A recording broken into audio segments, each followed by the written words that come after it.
যাকে কি বলে আমন ধান বলে নাকি।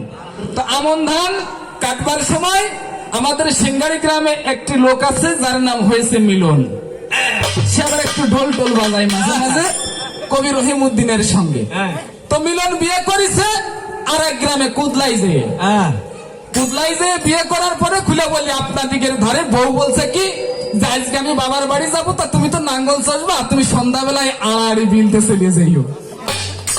আচ্ছা বিলতে এখন সন্ধ্যা হয়ে গেছে, এখন মিলন মনে মনে ভাবতেছে বউ চলে গেছে দুপুর বেলায়, আমি যদি সন্ধ্যের পরে যাই এর মধ্যে অনেক কিছু হয়ে যেতে পারে। তা তো ঠিক মনে আছে ভাবো, তাড়াতাড়ি গরু উঠইতে আমি শ্বশুর বাড়ি যাবো।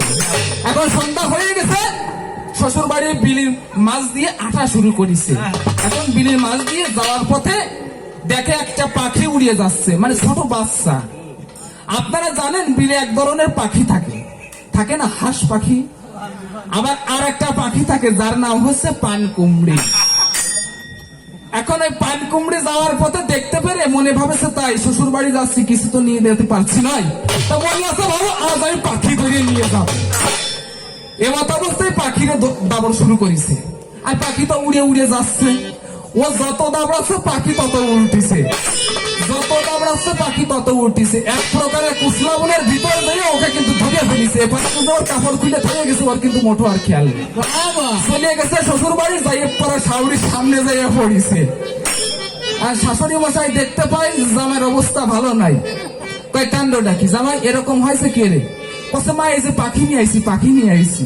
কসে বাবা পাখি তো আমি আনিছি বুঝলাম, তাই এরা উল্লো গুল্লো হয়েছে কোন খাইদায়। কসে কি মা আপনি বোঝেন না, ওরে কুশলাবনের তো ধরেছি, তা উল্লো গুল্লো হবে না? কসে বাবা আমি তো বুঝলাম উল্লো গুল্লো নাই হয়েছে, মাথায় টাক পড়লো কোন কায়দায়।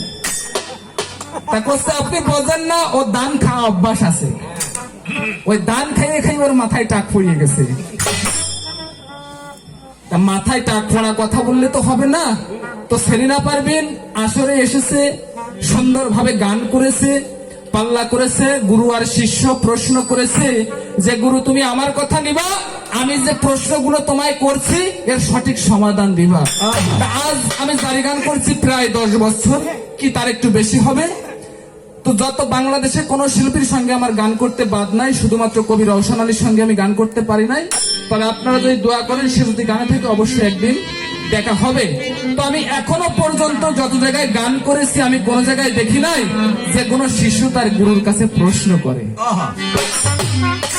এত বড় দুঃসাহস কোন শিষ্যর আজও পর্যন্ত পৃথিবীতে ঘটেছে কিনা আমার জানা নাই। তবে আজ ধন্যবাদ জানাই সেলিনা পারভিনকে, কারণ এখন আমার সেলিনা পারভিন বলতে আমি বাধ্য হচ্ছি, কারণ রণক্ষেত্রে যুদ্ধের ময়দানে শত্রুকে কখনো দুর্বল ভাবা যাবে না।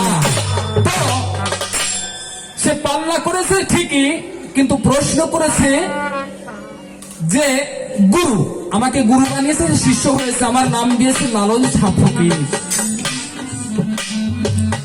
তো আমি লালন ফকির আজ স্টেজে দাঁড়িয়ে কথা বলবো এখানে, আর উনার তো কোনো নাম ধারণ করে নাই।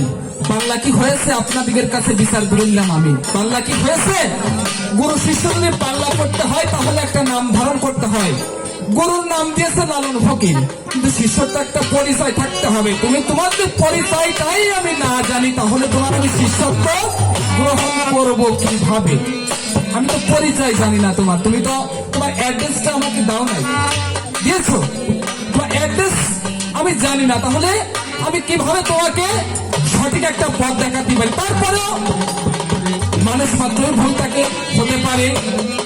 এখন প্রশ্ন করেছে যে গুরু তুমি আমার কথা নিবা, আমার বাড়ির দ্বার হতে তোমার দ্বার কত দূর, কতটুকু রাস্তার ভিতরে আছে, এই কথাটুকু আমাকে একটু বোঝাবা। অবশ্যই বোঝানোর চেষ্টা করবো।